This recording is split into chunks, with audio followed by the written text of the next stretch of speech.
Hi. So today let's talk about something we all deal with, but rarely take a step back to truly understand, which is relationship. Not just the romantic ones, but friendship, family ties, colleagues, mentors, etc. The whole spectrum, actually. Now, relationships are the threads that weave meaning into our lives. Yet they can be the most complex puzzles to solve. I'm sure you would have experienced this in your life. So why do some connections feel effortless while others leave us drained or confused? Now today let's dig into how to build stronger relationships, more meaningful connections. And I promise this isn't about some fluffy just be kind advice, though kindness is a big part of it. This is about more practical, actionable ways to navigate relationships in a way that feel real, genuine, and most importantly, doable. So a few years ago, I had a falling out with a close friend. It wasn't because of some dramatic argument. It was more like a slow, silent drift, right? We both stopped reaching out, thinking the other didn't really care. And one day I found myself wondering what went wrong. And the answer hit me. I had stopped listening, actually, not to the words that were being said, but to what weren't being said, right? Now that experience taught me something I'll never forget. Relationships don't just happen, they are built moment by moment through intention. So the core of connections is in presence, right? And I don't mean being in the same room or replying to texts on time.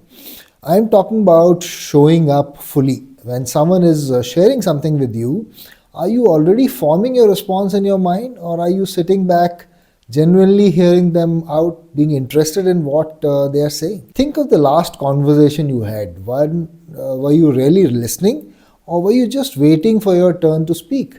Now, being present is about shutting down the noise in your head and giving someone the gift of your undivided attention. And trust me, that's a rare gift in a world where we are always distracted by our phones or rushing to the next thing. Now, here's another important aspect: seek to understand before you seek to be understood. When someone does something that annoys or confuses you, instead of reacting immediately, pause and ask yourself, why might they be feeling this way? What's their perspective? A quick example, right? Let's say a friend cancels plans at the last minute. The knee-jerk reaction would be frustration. But what if you checked in with them instead and asked them, hey, is everything okay? What happened? Now that simple shift from assuming the worst to showing care can actually change the entire dynamic. Now let's talk vulnerability. We are also guarded these days, worried about being judged or looking weak. But vulnerability is what makes relationships authentic. It's like saying I messed up and I'm sorry.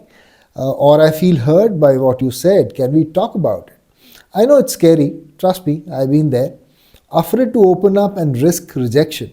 But here's the thing, the strongest connections aren't built on perfection, they're built on truth, on being authentic. When you let someone see the real you, flaws and all, it invites them to do the same. It's about reciprocation. Relationships aren't one-way street. If you're always the one giving, your time, energy, efforts is going to wear you out. On the other hand, if you're the one taking and you're going to drain the other person. A healthy connection is about balance. Ask yourself, am I showing up for this person as much as they are showing up for me? And if the balance feels off, have an honest conversation about it, more so with yourself than with the other person. One practical way to strengthen any relationship is to create a ritual of checking in.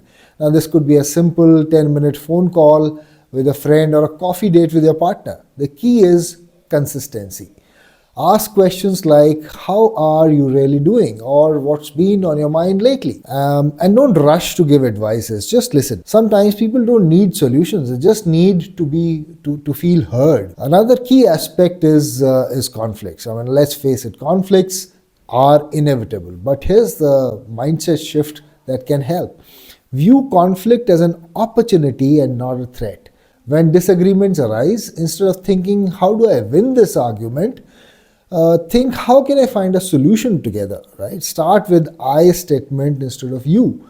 accusations. For example, instead of saying you're selfish, try I felt hurt when this happened.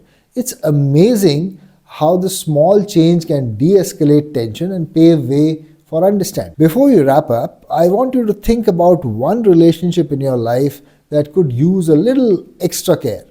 Maybe it's someone you've drifted from, someone you've been meaning to call but haven't. So reach out.